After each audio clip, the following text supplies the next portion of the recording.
Injil Matius pasal 24. Khotbah tentang akhir zaman. Ayat 1 sampai dengan ayat kedua. Bait Tuhan akan diruntuhkan. Sesudah itu, Yesus keluar dari bait Tuhan lalu pergi.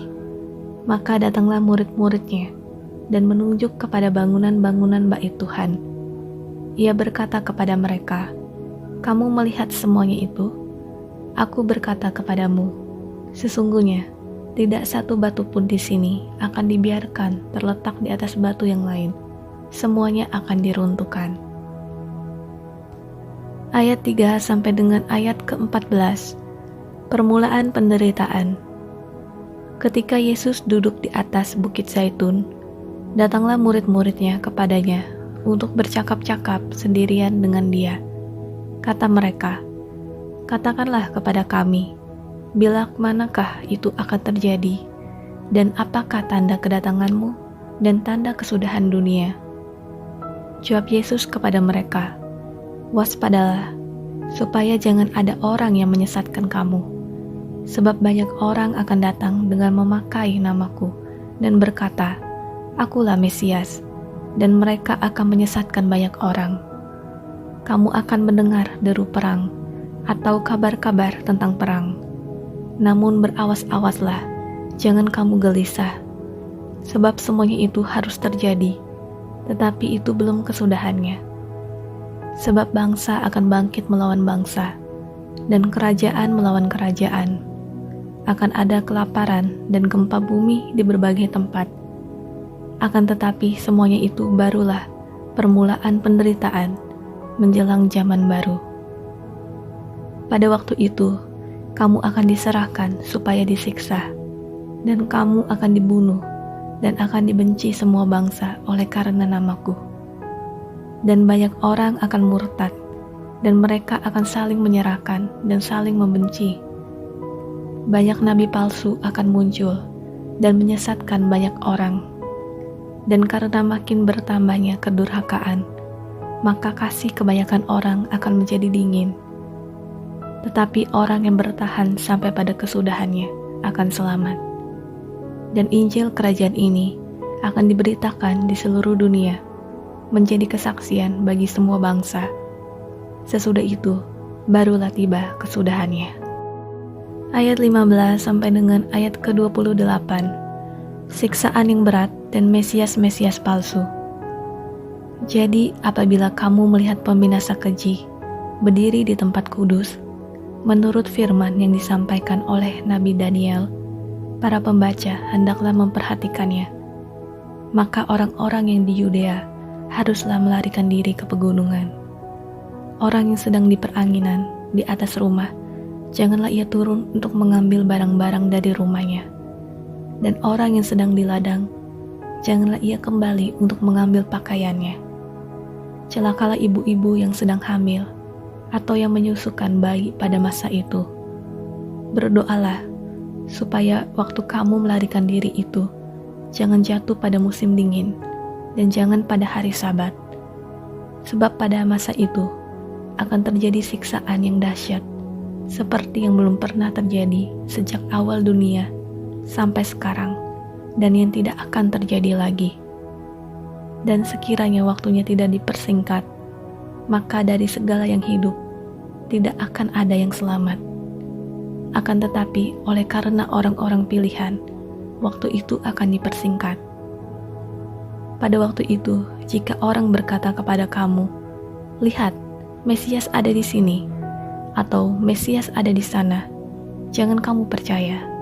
Sebab Mesias-Mesias palsu dan nabi-nabi palsu akan muncul, dan mereka akan mengadakan tanda-tanda yang dahsyat dan mukjizat-mukjizat, sehingga sekiranya mungkin mereka menyesatkan orang-orang pilihan juga. Camkanlah, aku sudah mengatakannya terlebih dahulu kepadamu. Jadi apabila orang berkata kepadamu, "Lihat, ia ada di padang gurun," janganlah kamu pergi ke situ. Atau, "Lihat, ia ada di dalam bilik," janganlah kamu percaya.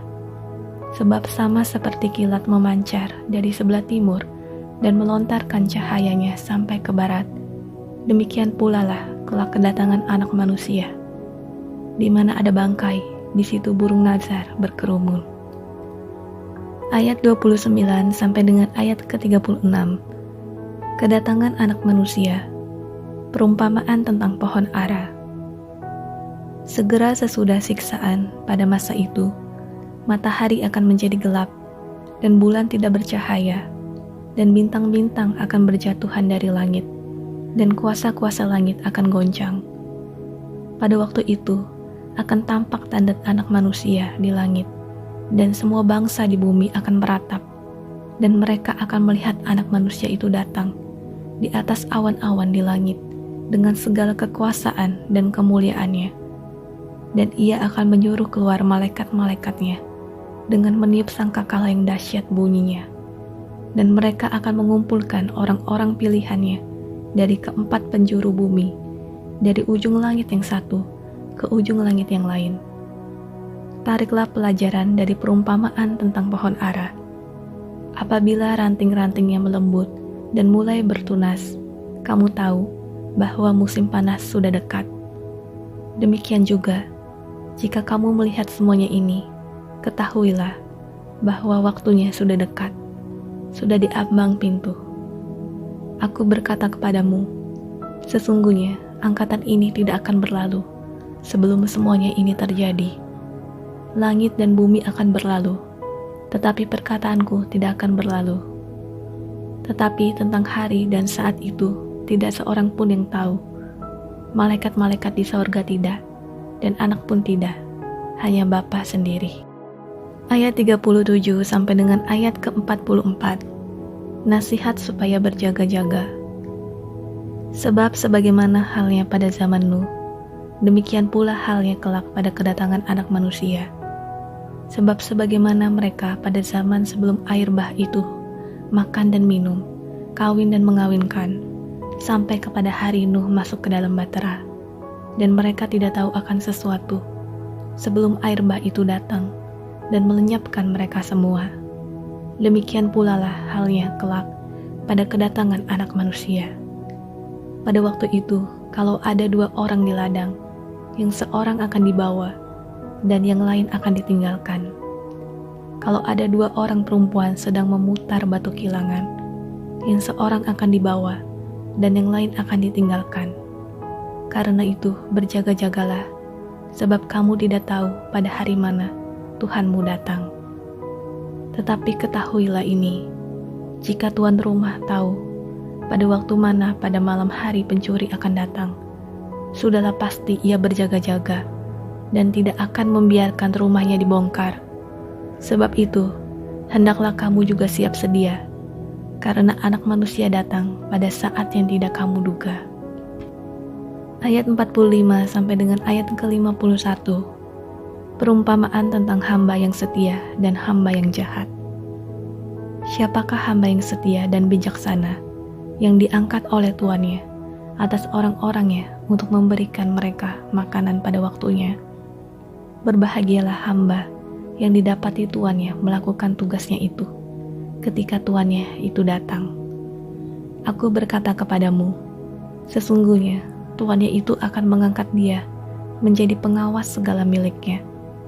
Akan tetapi apabila hamba itu jahat dan berkata di dalam hatinya, tuanku tidak datang-datang, lalu ia mulai memukul hamba-hamba lain dan makan minum bersama-sama pemabuk-pemabuk, maka tuan hamba itu akan datang pada hari yang tidak disangkanya dan pada saat yang tidak diketahuinya, dan akan membunuh dia dan membuat dia senasib dengan orang-orang munafik. Di sanalah akan terdapat ratapan dan keretakan gigi.